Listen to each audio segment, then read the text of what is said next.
All right, in this lesson, we're painting an abstract color wheel. First, we have to draw the color wheel, so I'm going to show you how to do that. The color wheel will have 12 sections. We have 3 primary colors. We have 3 secondary colors. And we have the rest are intermediate colors, also known as tertiary colors. So what we're going to do, we're going to paint one like this, but this is one that I have my Art 1 students paint, and you can see it's labeled. We're going to do pure hues in the outside of the ring. We're going to do tints in the next section, tones in the next section, and shades in the last little middle section. So we have 12 sections. Okay, so let's review the definition of tints, tones, and shades. We can create any color we need using the primary colors. Well, I say most colors. We can't really create neon colors. Those have to be specially made in the factory. But any type of earth tones from the original hues on the color wheel, that is what we are creating. All right, so when we have our color wheel, you're going to be able to start wherever you want, but we are going to place the primary colors first. We have 3 primary colors, and they're arranged in a triangle. If you use that as a color scheme, that is a triad color scheme.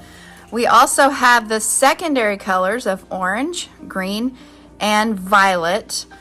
Those are also in a triangular form on the wheel. And if you'll notice, the secondary color is directly in the middle of the 2 primary colors that make it.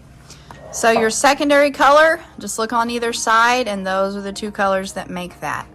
When we get to the intermediate colors, the recipe is on either side. Something to notice is that when you have the name of the secondary color, the primary color is always listed first. So we have yellow orange, yellow green, blue violet, and red orange. You never hear anyone say orange yellow. You say you say yellow orange and blue green. So you always list the primary color first when you're naming the secondary color. All right, so we have 12 sections. We're going to draw our color wheel, and then we're going to focus first on painting the primary colors in the correct location on the wheel. For this little activity, when you set up to paint, you're going to need probably a small detail brush and a little flat brush, your paint palette plate, a paper towel, a little bit of water, and we are using tempera paint for this. So you're going to be using the bottles that say tempera paint, and we are only going to be using the primary colors of red, yellow, and blue, and then of course black and white, so that we can create our tints, tones, and shades. You'll also need a pencil and a piece of watercolor paper. So the easiest way to start this is to find something that you can trace as a circle in the middle of your paper. I happen to have this little circle template. So you're just going to trace a circle, or really it could be any shape. And then you're going to put a dot in the middle. The next thing we're going to do is we're going to draw some lines. And think of all the types of lines you have. You have zigzag lines, wavy lines, spiral lines, straight lines, all different sorts of lines. So as you're creating your color wheel, you're going to create 12 sections, and each section will share the edge of the section next to it.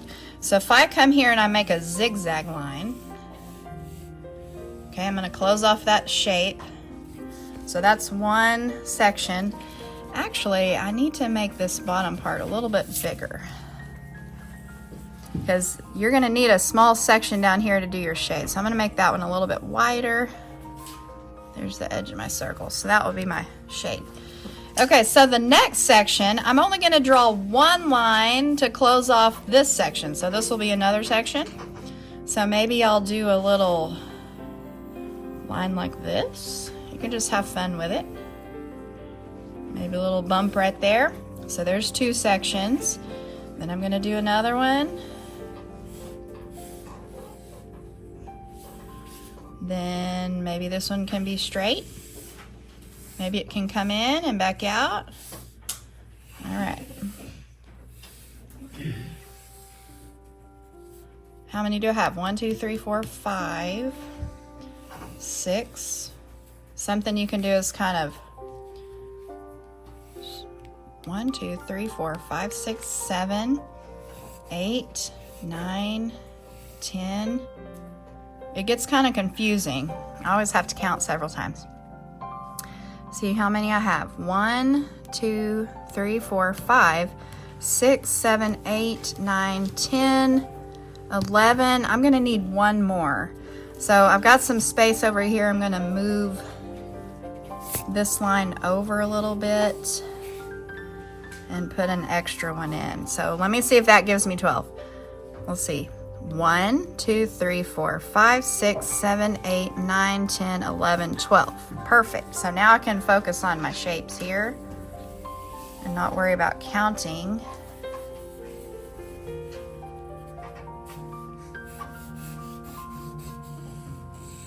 And we'll probably cut this out also when we're finished with it.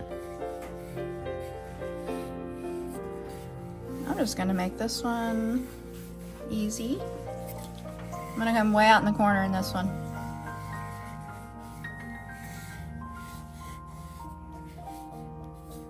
And I already have the two sides on this section, so I'm just going to connect these two parts.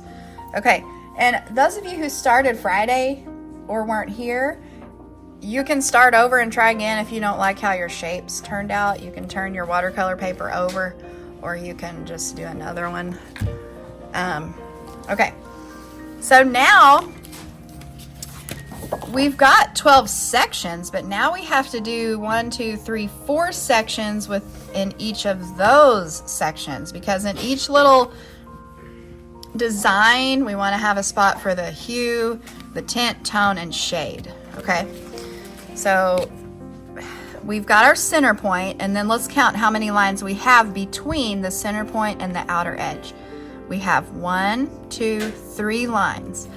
So all we have to do, we have the center point, and we have one line as our circle.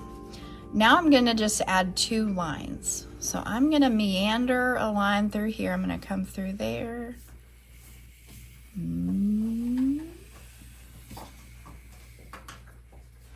Okay, so I need one more. Sometimes I like to come through these points. You can do little weird things in here. You can just have it meander, or you can put a little bump on it, or a funny little, not funny, but just abstract. Oh, where's the end? Right here. Okay, so I have my center point. I need to count again. I always have to count. Center point, 1, 2, 3, 4 lines.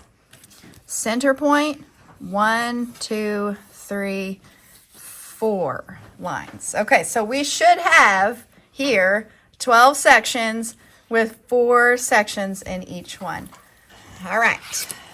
Now, if we look at our simple color wheel, it's easier to see this. So we're going to have our primaries. We're going to do those first. So if I have red and yellow, how many sections, empty sections, do I need to leave between red and yellow? 3 sections. So it's going to be really important to place those in the right order. So when you go get paint today, now it does not take much paint to do this, so we're just going to get a tiny, like quarter size. It'll spread out a little bit, but start out with a quarter size of your primary colors. Okay, let's just not worry about black and white yet. We want to get these hues in the right spot. What are hues? Hues are the original name for the color on the color wheel. When you go to the paint store and you want a new color to paint your bedroom walls, they're arranged by hues. So you're like, I know I want a greenish color, but which green? There could be light greens, dark greens, bright greens, dull greens, warm greens, believe it or not, and cool greens. So those are the 4 properties of color. Hue is the original color. You want a green hue for your bedroom wall. And value is the lightness or darkness of the color. Intensity is how bright or how dull. So maybe you want a bright neon green for your wall. That's the intensity. The last property of color is temperature. And so those words, they're back there on the wall. When you make the color warmer or cooler, you are changing the temperature of the color. That becomes really important, like if you're painting a portrait and you are painting the skin tones. There's a lot of shadows in the face and the skin, and sometimes those shadows will be warm shadows, sometimes they'll be cool shadows. So temperature is really important when you're painting things like skin tones. Okay, that's all I'll say about that right now. So we're going to place the red hue, the yellow hue, and the blue in the right spot. So when you set up to paint, you want to get your water,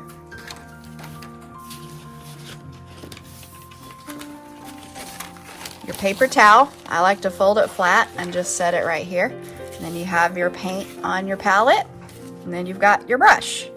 So you can start anywhere you want. I'm gonna start right here with my red. We wanna go in the right order, but just pick a spot for your red. And you're only gonna paint the outside shape. So we have all these fun shapes now to paint in.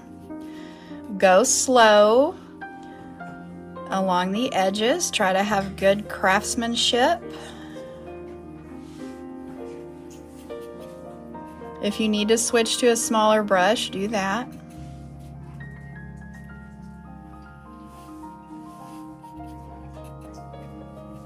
This is tempera paint.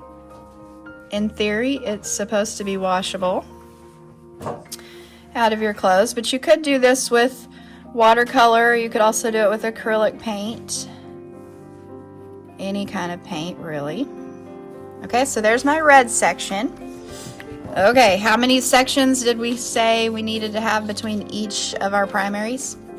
3 empty sections. Okay, so I'm just going to focus on the outer area. So I have red. I'm going to leave 3 empty, empty, empty, empty, and then yellow. So I'm going to paint yellow in this shape right here. Hopefully I got my brush clean. Nice, pure, bright yellow hue.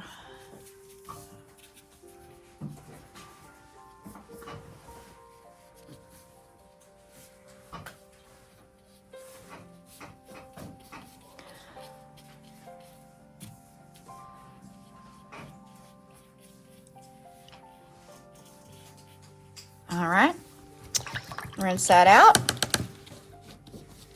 We're gonna leave 3 more empty sections between our yellow and our blue. So yellow, empty, empty, empty, blue.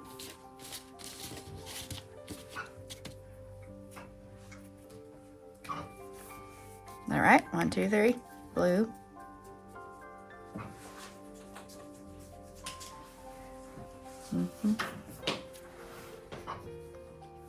This is kind of a long demonstration, but let me get you all the information, and then you'll just be doing the same pattern over and over and over. You're not going to watch me do this whole color wheel.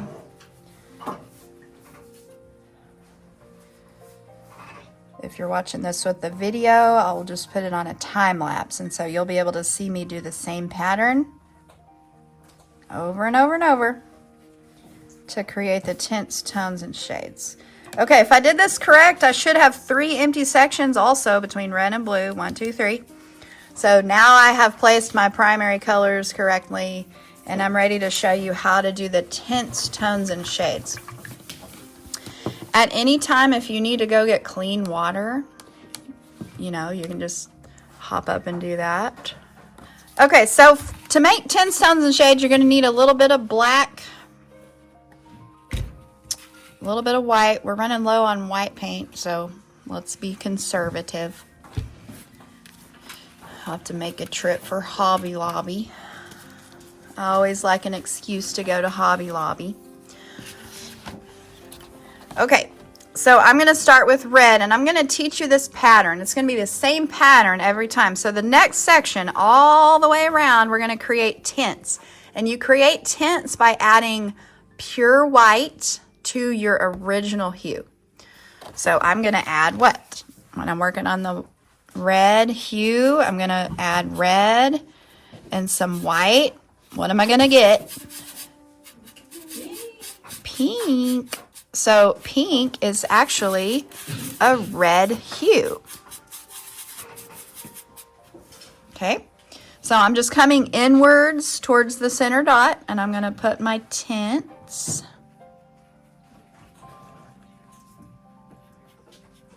Like this. If you have a really small area, you might want to, oh, that brush is a little stiff. That's all right. Make sure when we're done today, make sure you clean up your brushes correctly. Rinse out your water containers and put them back where they go. There's a lot of stuff in this art room. I got to stay organized. Okay, so I'm going to continue with my red tint tone. The next one is tone. Look at our color wall. What do we add when we make a tone? Okay, so we're adding gray made with pure black and white. So I'm going to take a little bit of white and gray and black, make a little bit of gray, and all of a sudden you see the tone of red, and it starts to turn what color? Purple. Okay, there's a reason for this. What do you add to red to make it turn purple? Blue. Blue. So where's the blue? It's in the black, yes. And so you'll see this happen also when we tone green. The blue that's in the black paint, when we add it to yellow as gray, it'll start to turn a greenish color. So black paint has a lot of blue in it. Okay, so I'm adding my tone. I don't think I made enough paint. That's going to run out. So I'm going to add a little bit more red, more white, more black. There we go. You got to have enough paint on your brush.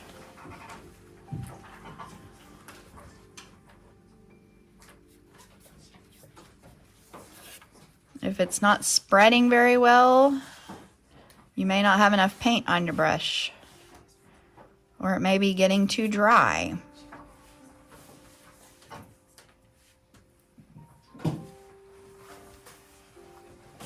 Okay. All right, so there's my red tone. Looks kind of purpley. The color wheel, this is a really fun, relaxing activity. Here's one I did with watercolor. Tints, tones, and shades. Okay. So it's really pretty, actually, once it's done. And we'll do some other fun stuff with this color wheel when it's finished. We'll spruce it up a bit.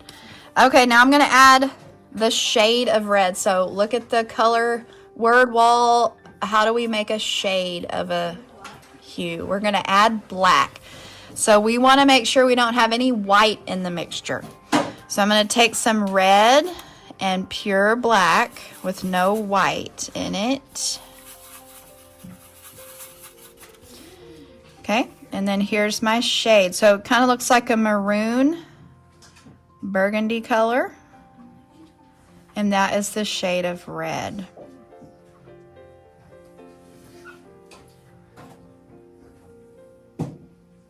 And you go all the way to the center point. Okay, so you're going to repeat that pattern with all of your colors. All right, so how much time do we have? We have enough time